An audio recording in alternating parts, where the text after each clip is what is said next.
صلی علی رسول الکریم اما بعد فاعوذ باللہ من الشیطان الرجیم بسم اللہ الرحمن الرحیم قال اللہ تبارک وتعالی فی کلامہ المجید والفرقانہ الحمید ان اللہ يحب الذین یقاتلون فی سبیلہ صفا کأنہم بنیان مرصوص صدق اللہ العظیم۔ السلام علیکم ورحمۃ اللہ وبرکاتہ۔ معزز ناظرین، امید ہے آپ سب خیریت سے ہوں گے۔ معزز ناظرین، جیسا کہ آپ کے علم میں ہے کہ ایران اور اسرائیل کے مابین ایک شدید جنگ جو ہے وہ شروع ہے اور آج تقریباً چھٹا دن ہے اسی جنگ کا۔ پے درفے یہ حملے شروع ہے۔ اگر حساب کتاب کر لیا جائے تو اسی دوران ایران نے جوابی کارروائیوں کے حساب سے تقریباً 11 وار جو ہے وہ اسرائیل کے اوپر کیے ہیں، اور اسی طرح اسرائیل بھی وار کرتا چلا آ رہا ہے ایران کے اوپر۔ اگر اسی پوری سیناریو کو دیکھا جائے معزز ناظرین، تو آج رات کی کارروائی کے بارے میں اگر میں بات کروں، فجر سے جو شروع ہو چکی ہے ایران کے اوپر، تو ایران کے بہت بڑے نقصانات کچھ اس طرح ہو چکے ہیں کہ ایک تو ایران کے اندر نیٹ ورک جو ہے وہ ختم ہو چکا ہے، انٹرنیٹ بالکل ختم ہو چکی ہے، اور دوسرا ایرانی گورنمنٹ نے یہ آفیشیلی اناؤنسمنٹ بھی کیا ہے کہ آپ اپنے موبائل فون سے خصوصی طور پر آفیشیل جو لوگ ہیں انسٹاگرام اور واٹس ایپ کو ڈیلیٹ کریں،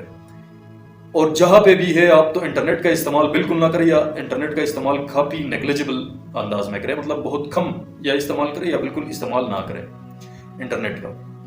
اور اسرائیل نے یہ دعویٰ کیا ہے کہ ہم نے ایران کو کمپلیٹلی اس کا نیٹ ورک ٹاور جو ہے وہ ہم نے ہیک کیا ہوا ہے۔ دوسری طرف اگر آپ دیکھیں تو ایران کے آئل ریفائنریز اور آئل فیلڈز کے اوپر انہوں نے اٹیک کیے ہیں، اور بہت شدید قسم کے تہران کے اندر انہوں نے اٹیک کیے ہیں۔ اگر آپ ان کی تصاویر اور ویڈیوز دیکھیں تو شدت اس کی محسوس ہوتی ہے۔ تو آج فجر سے جو حملے ایران کے اوپر کیے گئے ہیں یہ یقینی طور پر کافی شدید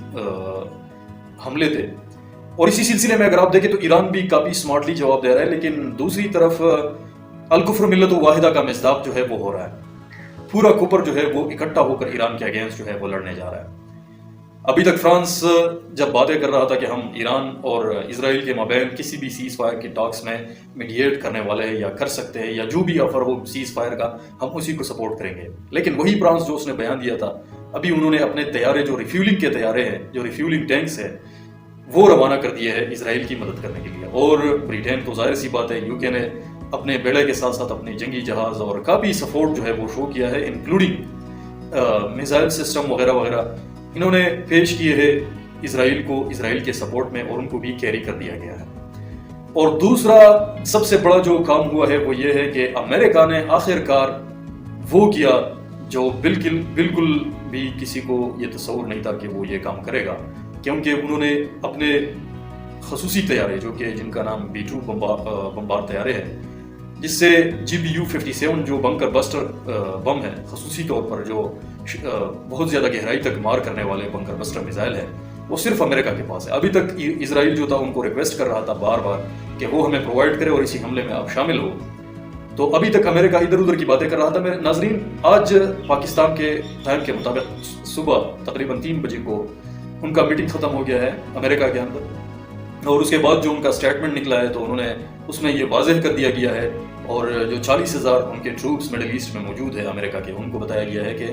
آپ ریڈ الرٹ پہ رہیں، اور یہی سٹیٹمنٹ انہوں نے جاری کیا ہے کہ تہران کو خالی کر دیا جائے۔ اور ابھی جو میرے خیال میں انہوں نے جو مومنٹ شو کیا، اس سے یہ اندازہ ہو رہا ہے کہ جو ایران کا فردو نیوکلیئر پاور پلانٹ ہے، اسی فردو نیوکلیئر پاور پلانٹ کو امریکہ نشانہ بنائے گا۔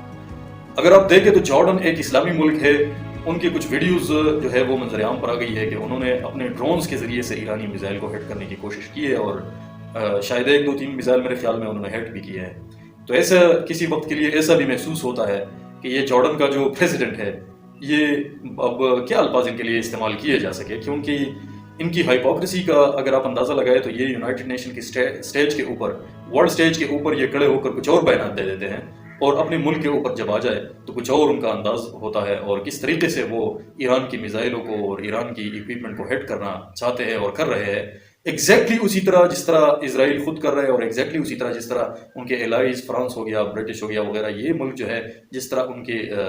حملے ایران کے اوپر ہوتے ہیں، ایگزیکٹلی جارڈن بھی وہی کام کر رہا ہے۔ اور جب افسوس کی بات یہ ہے، جب اسرائیل کی کچھ طیارے یا کوئی ڈرونز یا کوئی میزائل وہاں سے ان کی ایئر اسپیس کو استعمال کرتے ہیں، وہاں سے ایران کے اوپر ہٹ ہونے لگ جاتے ہیں، تو وہاں بالکل ان کو منع نہیں کیا جاتا، لیکن جب ایران کی سائڈ سے ان کو فائر کیا جاتا ہے تو پہلے جارڈن میں ان کو ہٹ کر دیا جاتا ہے، اور پھر آہستہ آہستہ میڈیٹرینین سی اور مختلف اسٹیٹ آف ہارمز سے ان کے اوپر جہاں پہ ڈیفنس سسٹم نصب ہے وہاں سے فائر کر دیا جاتا ہے، اور بالآخر جو بھی میزائل بچ جاتے ہیں تو جب وہ اسرائیل پہنچ جاتے ہیں تو اسرائیل کے اندر اس کے اوپر اسرائیل کے اندر جو ڈیفنس سسٹم ہے وہ ٹارگیٹ اس کو بنا دیتے ہیں۔ تو بہت بڑی ایک عجیب داستان بن رہی ہے، میرے خیال میں ایسا کچھ ہو رہا ہے۔ کچھ ایران کے میزائل سسٹم کے اوپر بات کر لیا جائے، سب سے پہلے تو یہ ہے کہ ایران کا جو ایئر ڈیفنس اور ایئر فورس ہے وہ تو کمپلیٹلی گراؤنڈ ہے۔ ان میں دو وجوہات ہو سکتی ہے، یا تو ایک تو سب سے پہلے یہ بات واضح ہے کہ ایران کے پاس اتنے اچھے اکوپمنٹ نہیں ہے جو جس طرح اسرائیل کے پاس موجود ہے۔ تو ایران جو ہے وہ کبھی بھی یہ نہیں چاہے گا کہ ابھی اسی جنگ کے اوائل میں اپنے طیاروں کو اڑا دے، اور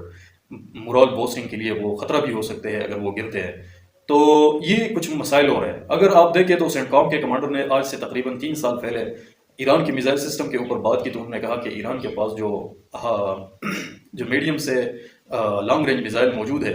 وہ تقریباً 3000 تک کی تعداد میں موجود ہے۔ تو اگر آپ اسی حساب کے ساتھ اندازہ لگائیں تو وہ کہہ رہے ہیں کہ تقریباً، اور ایران جو ہے وہ اس کے اندر بہت تیزی سے اضافہ کر رہا ہے۔ اگر اسی حساب سے لیا جائے تو یہ جو لانگ رینج بیلسٹک میزائل ہے اسی کا مطلب میرے خیال میں ایران کے پاس اتنا زیادہ نہیں ہوگا کہ وہ لانگ رن کے اندر اس جنگ کو سسٹین کر سکے، خصوصی طور پر میزائلوں کے ذریعے سے۔ تو ایک بہت عجیب سے انوائرمنٹ میں ایران جو ہے وہ گرا ہوا ہے، چاروں طرف جو ہے دشمن اکٹھے ہو کر، اور یہ ممالک، یورپین ممالک، ویسٹرن ورلڈ اکٹھے ہو کر ایران کے اوپر حملہ آور ہونے جا رہے ہیں۔ اور اسرائیل نے انفیکٹ یہ بیان دیا ہوا ہے نتنیاہو نے کہ ہم نے اپنے آپریشن رائزنگ لائن کا نام اسی بنیاد پر رکھا تھا کہ ہم ایران کے اندر چونکہ موجودہ رجیم کو چینج کرنا چاہتے ہیں، اور جو رضا شاہ پہلوی کی خاندان ہے جو باہر بیٹھی ہے، جو ایران کے خلاف کام کر رہی ہے، جو ان ویسٹرن ممالک کے گود میں پلے بڑھ رہے ہیں، تو ان کے بارے میں یہ کہتے ہیں کہ ہم ایران کی حکومت جو ہے انہی کے ہاتھوں میں دینا چاہتے ہیں۔ آپ کو تو پتہ ہوگا کہ یہ لوگ جب رجیم چینج کرتے ہیں اور جس کے ہاتھوں میں یہ زمام کار دیتے ہیں تو وہ کس طرح کے لوگ ہوتے ہیں، آپ اندازہ لگا سکتے ہیں۔ میرے خیال میں یہ تو بالکل ہرگز ہی نہیں ہوگا، ایسا تو بالکل ہرگز نہیں ہوگا۔ اور ایران جو ہے بہت سمارٹلی اپنے میزائلز کو استعمال کر رہا ہے، لیکن اس کے ساتھ ساتھ اگر آپ دیکھیں تو آج ان کے ایران کے ایک میزائل ڈیپو کو بھی ہٹ کر دیا گیا ہے جہاں پہ ان کے کافی نقصانات ہو چکے ہیں۔ تو اگر ایران کے اندر اسی طرح ان کے میزائل ڈیپو ہٹ ہوتے رہے، اور ظاہر سی بات ہے کہ ایران تو اس کو استعمال بھی کرے گا، تو بہت تیزی کے ساتھ ایران کے پاس جو ہے میزائل کی جو تعداد ہے، جو کوانٹٹی ہے وہ کم ہوتی جا رہی ہوگی۔ اور ایران ضروری ہے کہ کسی ایسے اقدام کے اوپر مجبور ہوگا کہ وہ دنیا کو سرپرائز کرے گا، جیسا کہ ایران نے بتایا ہے کہ ہم نے جو آخری قدم اٹھانا ہے وہ قدم بہت خطرناک ہوگا، صرف کسی ایک خاص خطے اور ایک خاص ملک کے لیے نہیں بلکہ پوری دنیا کے لیے یہ ڈینجرس ہوگا۔ تو آپ اس بیان سے اندازہ لگا سکتے ہیں کہ اس کا کیا مطلب ہو سکتا ہے۔ بہرحال جنگ کے دوران تو بہت ساری افواہیں بھی ہوتی ہے اور سائیکولوجیکل وارفیئر بھی ہوتا ہے، جس طرح کہ ٹرمپ جو ہے وہ مجبور کر رہا ہے ایران کو سرنڈر کے اوپر۔ انہوں نے ٹویٹ کیا کل، اور اسی ٹویٹ میں 3-4 انہوں نے ٹویٹ کیے، اور آخر میں ایک ٹویٹ کیا کہ ٹوٹل سرنڈر۔ ٹوٹل سرنڈر کا مطلب یہ ہے جس طرح انہوں نے جاپان کو بتایا تھا 1945 میں امریکہ نے یہی ڈیمانڈ کیا تھا جاپان سے کہ ٹوٹل سرنڈر کرو۔ اگر ٹوٹل سرنڈر نہیں کرو گے، جاپان نے ٹوٹل سرنڈر نہیں کیا، غیر مشروط سرنڈر جاپان نے نہیں کیا، آخری حد تک جاپان لڑتا رہا۔ جب آخری حد تک جاپان لڑتا رہا تو آخر کار انہوں نے یہ کیا کہ ہیروشیما کے اوپر ایک ایٹامک بم کو گرا دیا، اور دوسرے بم کو ناگاساکی کے اوپر گرا دیا 6 اگست کو اور 9 اگست کو 1945 کو، جب وہ لاکھوں انسان لقمہ اجل بنے ان بموں کی وجہ سے۔ تب بھی جو جاپان تھا وہ سرنڈر نہیں کرنا چاہتا تھا، لیکن پھر ان کے کمانڈنگ اور ادھر ادھر کے جو ممالک تھے انہوں نے مجبور کر دیا جاپان کو کہ آپ خراب ہو جائیں گے۔ امریکہ کے پاس اور بھی 100 سے زیادہ نیوکلیئر بم موجود ہے، اگر وہ جاپان کے اوپر استعمال کریں گے تو جاپان کا حال بہت برا ہوگا۔ وہی ایگزیکٹلی وہی ڈرامہ جو ہے امریکہ، مجھے وہ تاریخ یاد آ رہا ہے، وہی ڈرامہ ایگزیکٹلی امریکہ پلے کر رہا ہے ایران کے ساتھ۔ ایران کو بھی یہی وہ کہہ رہا ہے کہ آپ ٹوٹل سرنڈر کرو، otherwise you will face the consequences and these consequences will be a dire one۔ تو یہ تو دھمکی در ہے